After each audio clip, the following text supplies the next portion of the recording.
it's a real pleasure to be here in this absolutely beautiful room where such famous composers have been here before me. I feel a really big imposter syndrome compared to some of those performers, but I'm excited to be able to tell you about some of our work on biomaterials and particularly how we're designing material systems to impact in different areas of health. This is my team in the top right. You can see they're coming from all over the world. They're also coming from lots of different disciplines. So we have medics in there, and physicists, chemists, cell biologists, data scientists, and also computer scientists. And it's really very, very interdisciplinary, the work that we do. We go right from fundamental science through to applications, and this means that we also have led to the founding of a number of spin-out companies in the biosensing area, advanced therapeutics, and also an instrumentation company.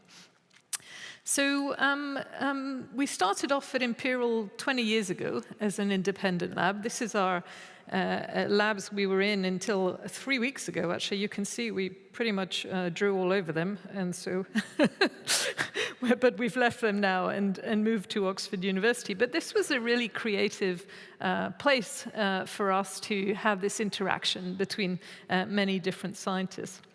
And we've now moved to the Kavli. I'm the deputy director for this new institute. And this is an institute in Oxford that under one roof houses people from different departments across the university, so professors across the university, so from medicine, chemistry, physics, and engineering. And so we now have not only our very multidisciplinary group within my research group itself, but also all of our academic colleagues are extremely multidisciplinary as well, and I'm very, very excited about this. And we've taken over, actually, the top floor of the building here for our group, so it's just a great new facilities for us. And everything we do is really also informed by clinicians. So we work across infectious diseases, we work across regenerative medicine, looking at many different organ systems and thinking about how we can design materials to repair those tissues and also to help us to detect diseases earlier. So our group is really at the interface of these different areas. So thinking about how materials can interface with biology in interesting ways. And that biology might be proteins or cells or even tissue, and thinking about how materials can interact with that, and you can have your applications in tissue repair or disease detection. But underpinning it, we also have this very important area of characterization. So that is thinking about how we can image biology and materials in new ways, and image tissue in new ways, either by understanding its chemistry or through new types of microscopy. And we've even ended up inventing some new technologies in that quest. And really understanding and characterizing the systems then helps us to better design them. So if we look at regenerative medicine, for example, pretty much every organ systems you can think of, whether it's musculoskeletal or the heart or the brain, there will be a big clinical need for new strategies to repair those organs, and also many, many groups around the world working on those systems. And materials, biomaterials in particular, can play an important role here. Now, I wanted to show this slide because this was the first paper I ever did in the regenerative medicine field when I went to do my postdoc at MIT.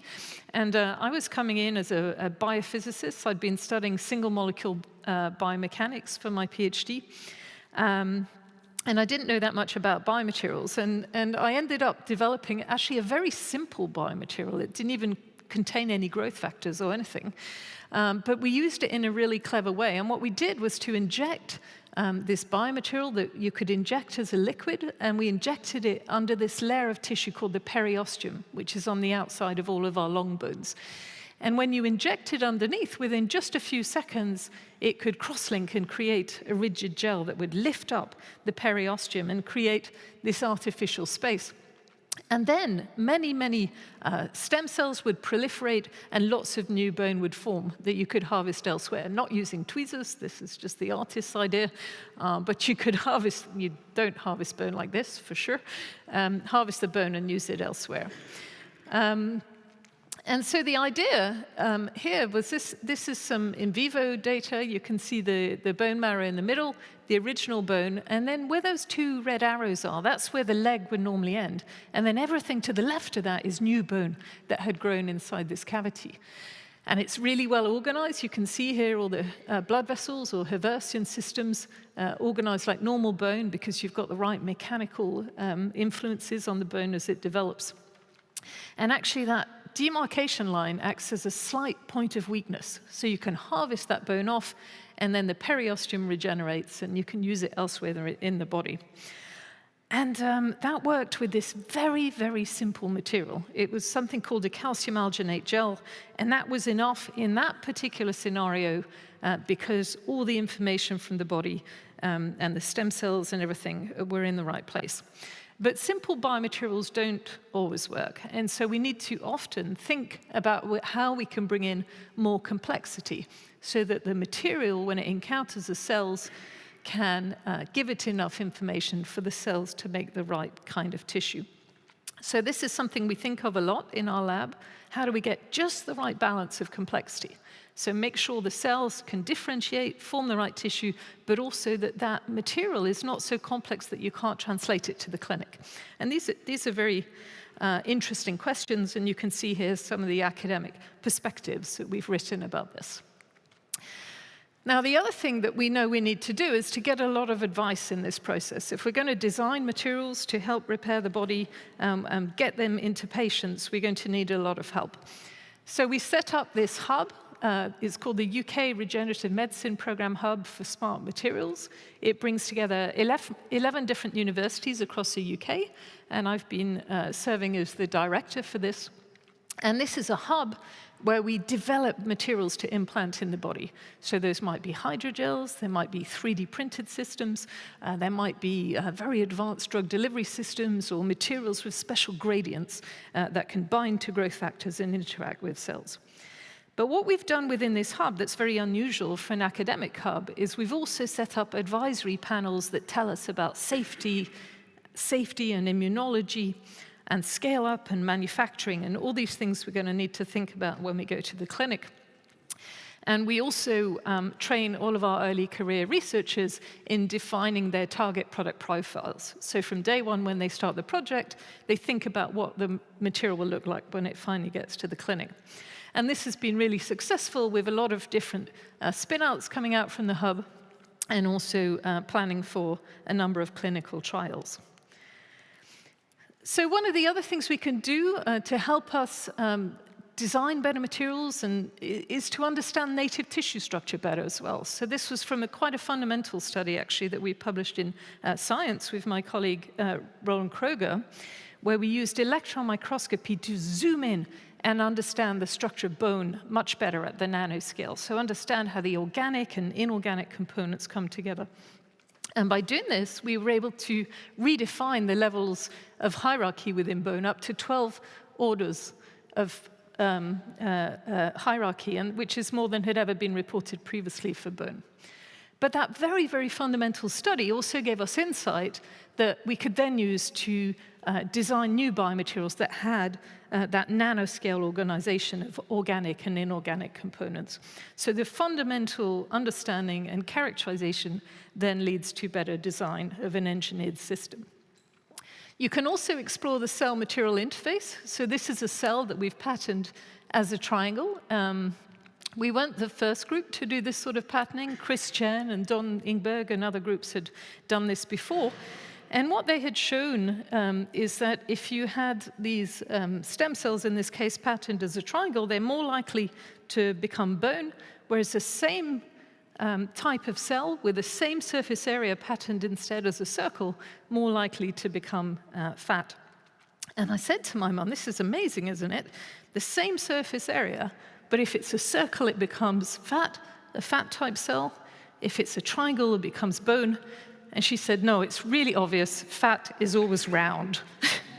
So, but it's of course much more complicated than that. And so our contribution to understanding what was going on with these kind of systems was to apply new kinds of imaging. And so we did something called a focused ion beam investigation, where we actually milled through the cells, whether they were triangles or squares or circles, and then we developed algorithms to study the interface between the bottom of the cell and the surface. And you can see this reconstruction here for a circle-shaped cell. And what we're going to be looking at is the bottom of the cell, and you can see, even zoomed in at the nanoscale, this is quite flat. Whereas if you look at the same cell instead as a triangle, same zoom-in magnification, you'll see that this surface is now a lot bumpier. So it's the same surface area, but the cell is really changing how it interacts and how it structures itself. And you can quantify that. You can see the membrane tortuosity is much higher for the cell as a triangle. And this then leads to all sorts of biophysical changes which trigger signaling, which explains some of these differentiation processes. So then you can think about using these sort of patterns or things like that, or different changes in nanoscale topography to influence how materials can influence cell differentiation. We can also do 3D materials, so this is actually one of many types of printing that we use in the lab, where we can make grids to grow cells on.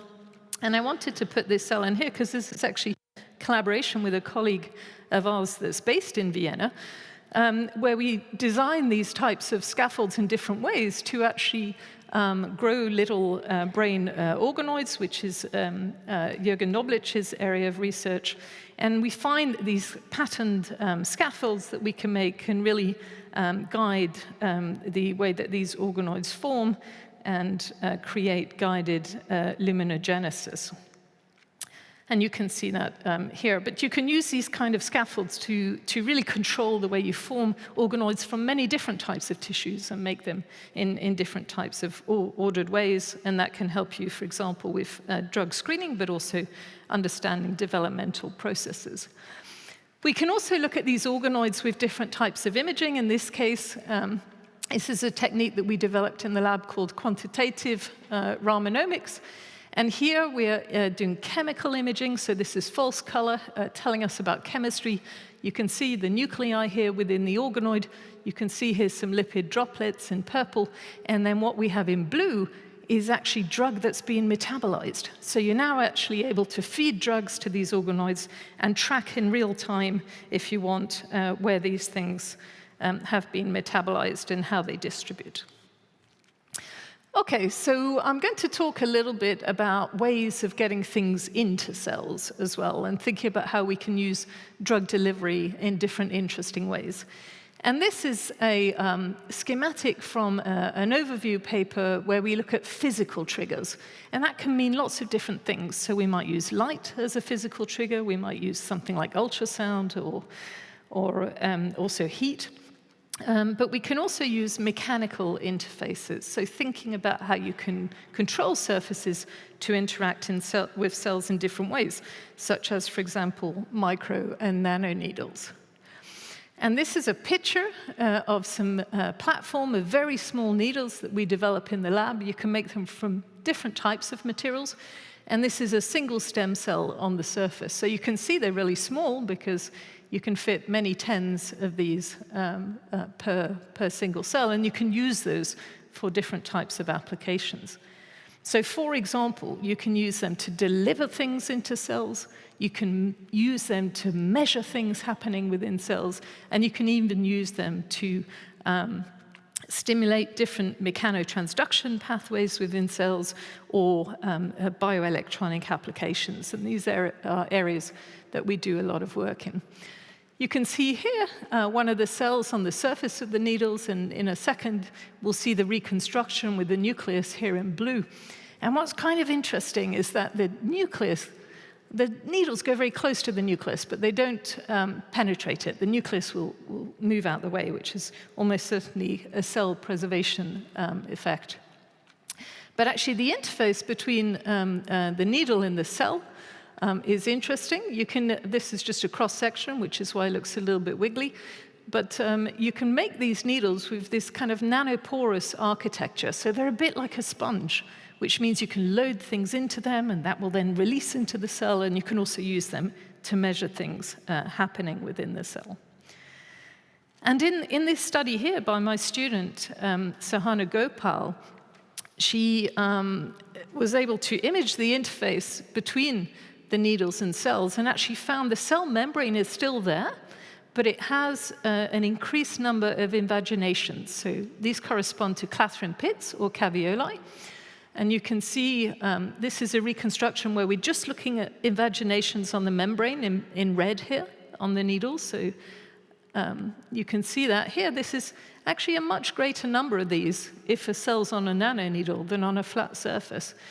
And this then leads to the cell being able to uptake material much more actively if it's on these sort of bed of needles than if it's just taking the material from solution. And so we've applied these for many things over the years, for example, to transfect cells in vitro, but also we've taken these patches and we've applied them, for example, to muscle.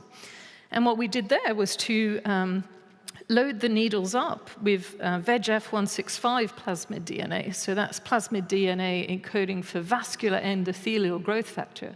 And you can put those onto muscle just for a few seconds. That's enough to get all the cargo into the cells, remove the needles, and then a few weeks later, you see all these new blood vessels forming. And that's just really one example of many different things that we've delivered over time with many different types of needle systems. We can also do drug delivery in other ways, so looking at different types of nanoparticles, whether it be lipid nanoparticles or polymer-based systems or other types of biologically derived particles. And these are just some of the very recent papers from our group to give a sort of idea at the breadth of things that we do. In the top example, we have a type of polymer-based nanoparticle that can help us control the rate at which heart cells beat. And in the bottom example, we have a polymer lipid type of particle that can actually stop malaria parasites from invading red blood vessels by sticking to them. We also can do these sort of artificial cell-type systems. So here we have two different types of particles that contain two different types of enzymes, and they can chemically communicate with each other. And this can lead to things like chemomechanical work and has applications in fields like artificial organelles. But in all of these cases, we had a basic frustration, which is that when we're working with all these systems, it's very difficult, actually, for us to study them and to understand what's happening at the single particle level in a high-throughput manner. And so a few years ago, I set to my group the challenge of developing a technique that would enable us to study these particles in a high-throughput way, but with single particle level understanding, which is something the field was not really able to do at that time. And we developed a technique that could trap individual particles and measure their chemistry. This is now spun out into a company called Sparta Biodiscovery. It's called Single Particle Automated Raman Trapping Analysis. And the instrumentation can essentially trap individual groups of nanoparticles, but one at a time, measure a biochemical snapshot of their chemistry, and we can start to understand the formulation. And you can measure very complex mixtures and pull out information about the chemistry of all these different types of nanoparticles. And this is really, really important because it's all automated with this single particle resolution. And so at the time we first published this was back in 2018, this is what's called a breadboard setup. So it was in a dark room. You had to be essentially one of the physicists in the group to use it, and you had to wear all your laser safety equipment and everything else. And you could go in, use the instrumentation, trap your particles, measure their chemistry. You could correlate that to their size by displacing a Raman active solution marker when the particle comes in the trap, and even do online dynamic reaction monitoring. And this is where it becomes important that you also have the computer scientists in the group, because we used our own in-house postdocs to write the software to do all the coding behind this technology, and have since developed this into a standalone instrument that is essentially the only instrument in the world that can do these kind of measurements. This is what it looks like. You can have it on your benchtop, and this is used now by many, many pharma companies and also academic laboratories. And you can measure many different types of nanoparticles. You can see examples there on the left. You can do the things I already told you about, but you can also measure, for example, how much drug is loaded into a particle, is there any contamination, and you can do this in a whole range of different media. Now, this slide I like a lot, because this was the first experiment we ever did where we trapped a single nanoparticle, and then we made changes to its chemistry, and we measured that in real time, something that had never been done before at the single particle level. And so we started with a polystyrene particle. We did a chemical reaction that introduced this group here, which is called an alkyne group, and that has a very characteristic peak in the chemical spectra.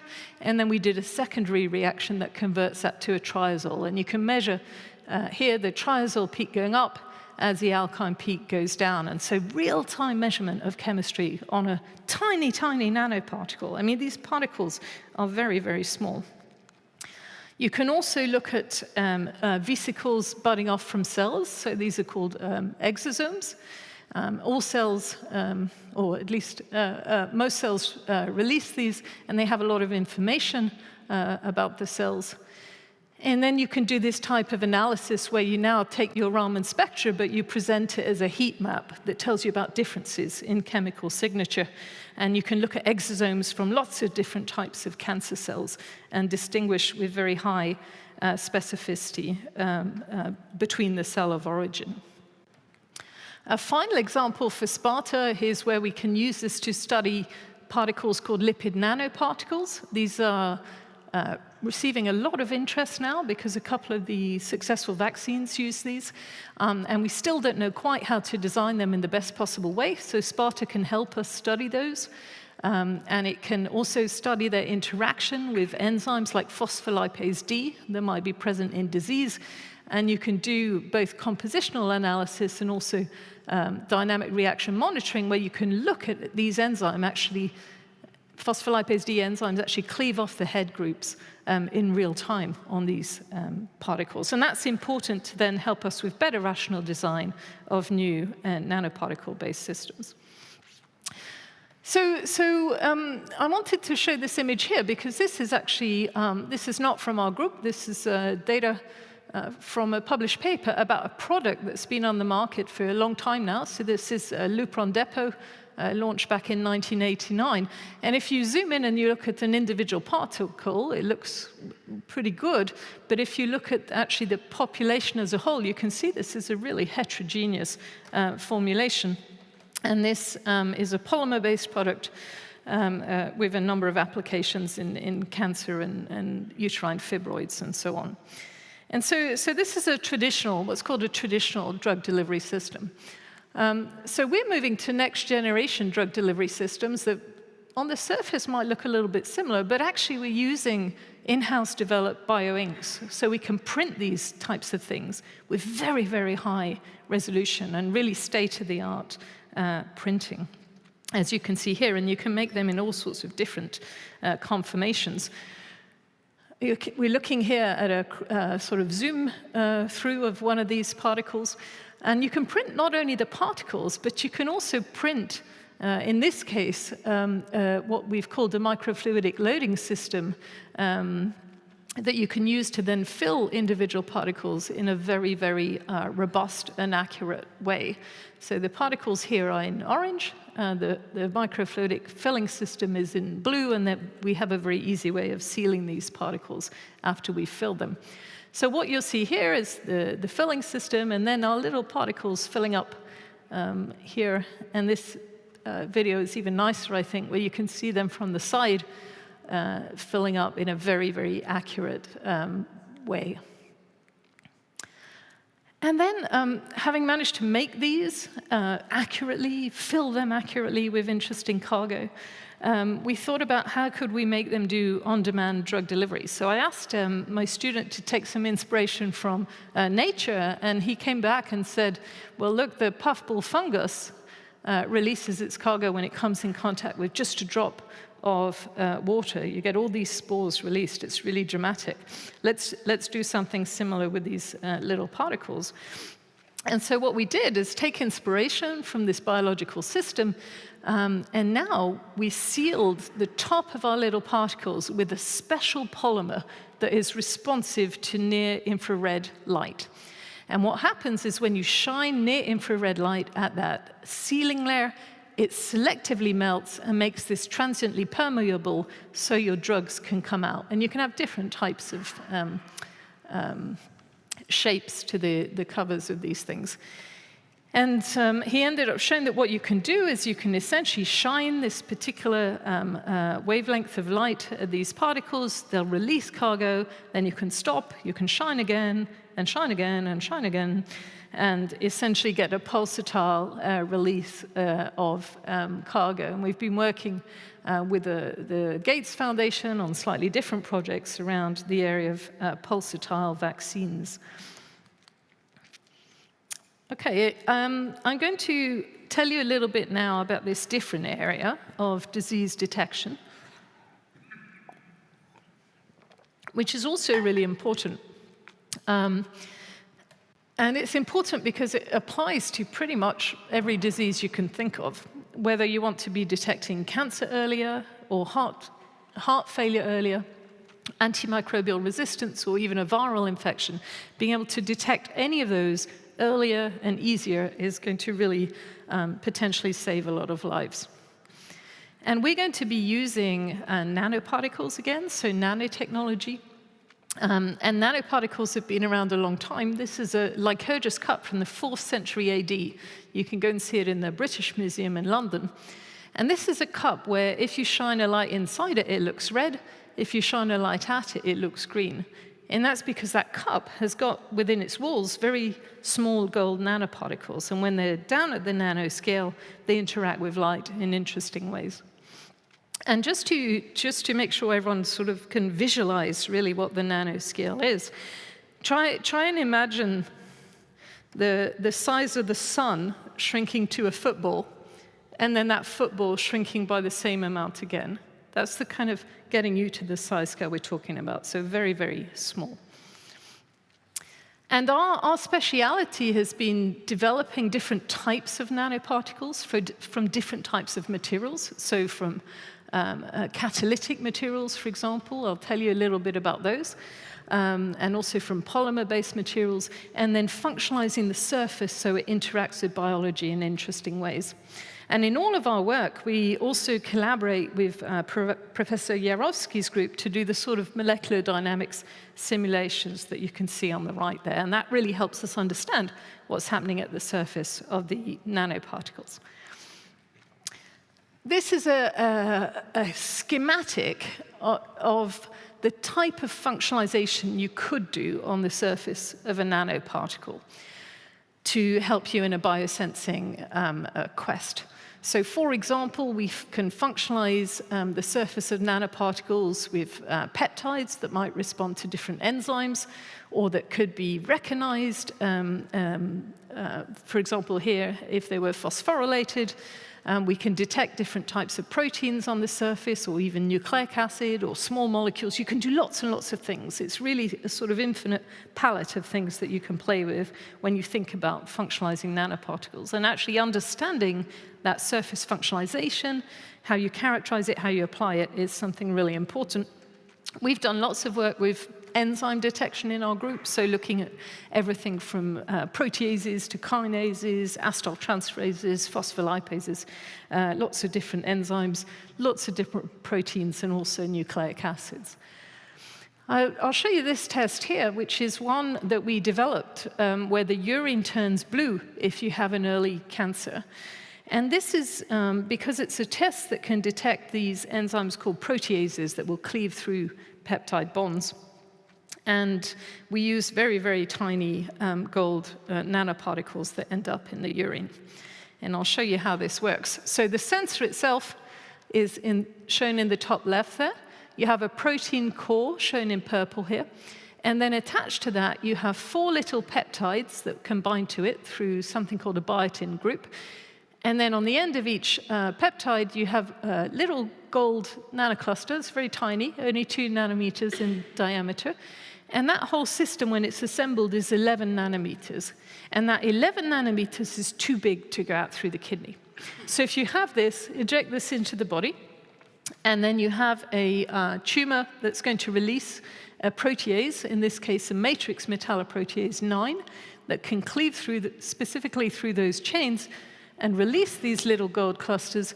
They're now only 2 nanometers, and they're small enough to come out through the kidney, end up in the urine, and we can add some chemicals, and they'll turn the urine blue. And it's really dramatic. You can see this here.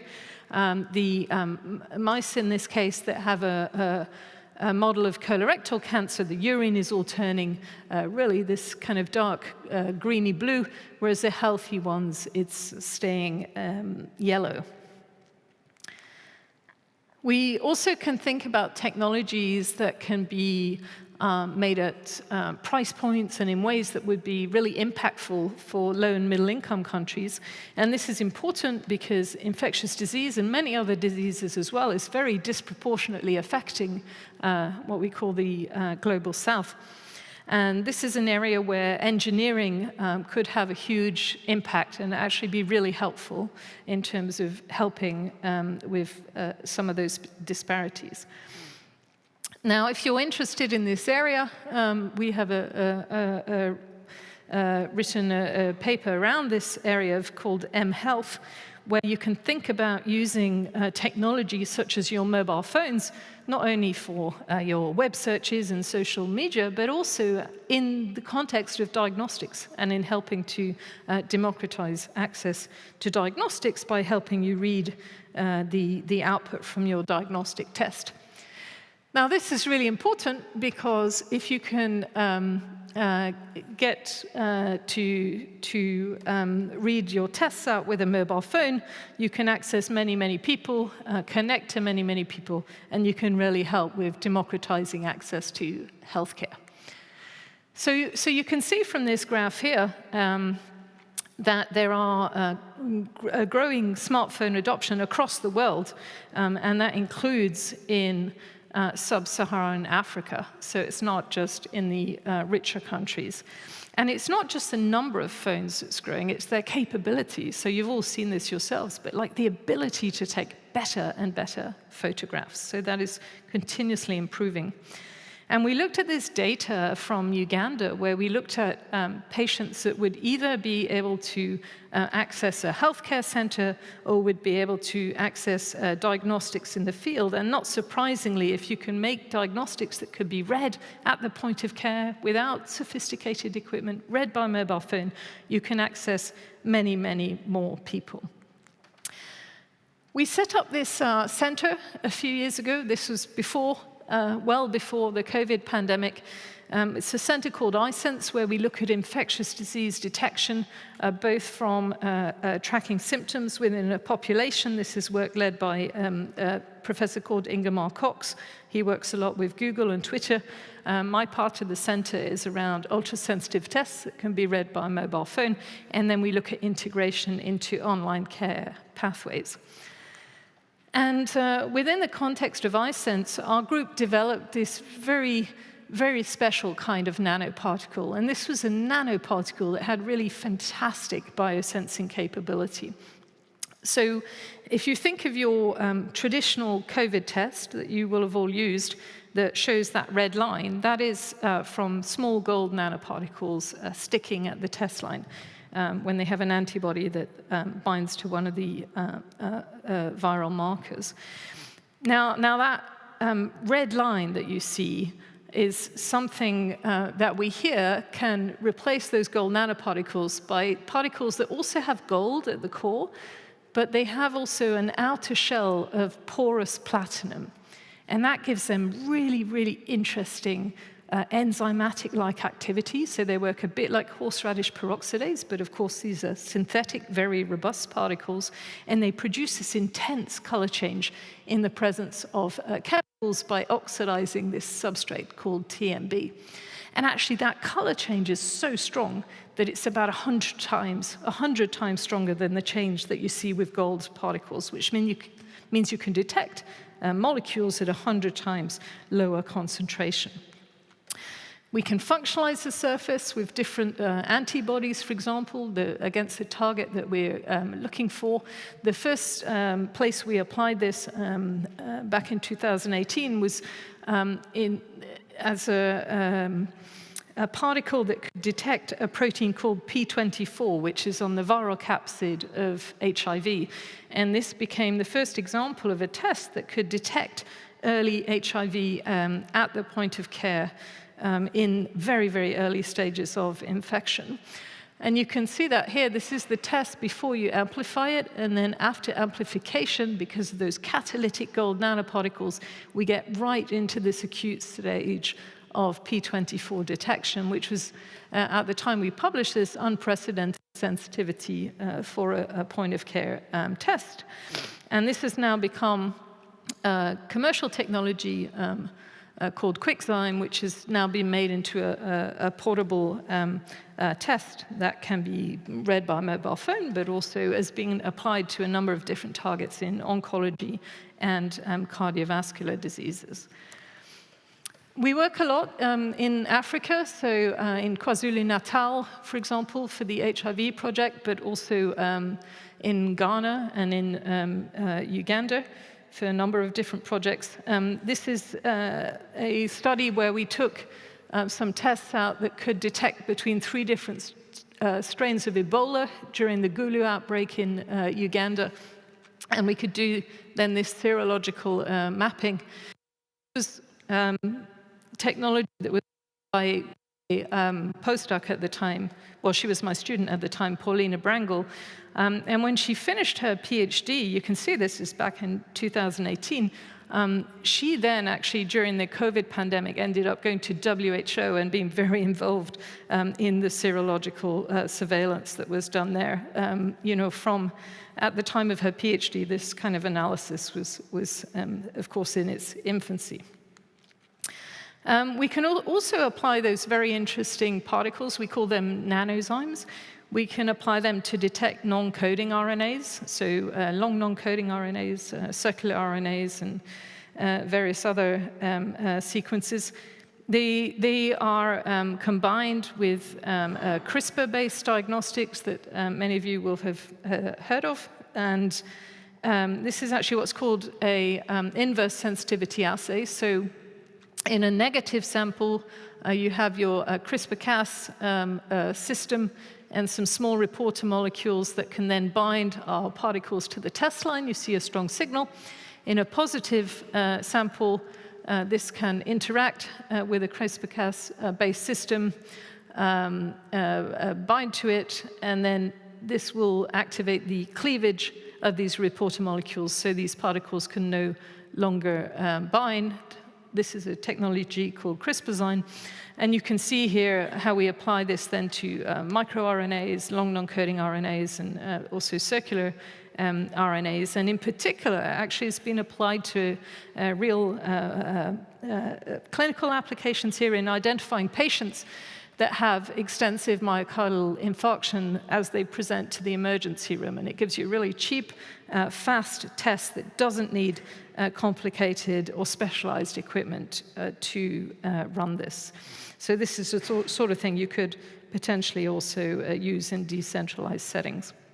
I'll just finish off with a video from iSense where you can see some of the work iSense has done in Africa with designing these carrier systems, so you can have lateral flow tests in there with facial markers, take really robust images, collect all the data into these data dashboards that have all been designed and made within iSense, and you can then map the spread of disease, but also get patients into much faster online care pathways. And that's really a collaboration across many of our different partners within iSense, including UCL and Leeds. So just to wrap up, I've told you, just finished now telling you some of our work on early disease detection, and started off by talking a little bit about how biomaterials can interface with cells and tissues in the context of regenerative medicine and also advance drug delivery, but also thinking how imaging can come in at different ways, both to understand tissues and cells, and also to characterize, through chemical types of measurements, characterize the chemistry of single nanoparticle based systems. So it's a real pleasure to be here. This is definitely one of the most beautiful rooms I've ever given a talk in, and I've given a talk in many beautiful rooms, but this is really very, very special to be here today. I've been seeing all the wonderful science in the CeMM Center today as well, which is really fantastic and very inspiring. And I want to thank again all my collaborators, the group, and all of our funders. Thank you.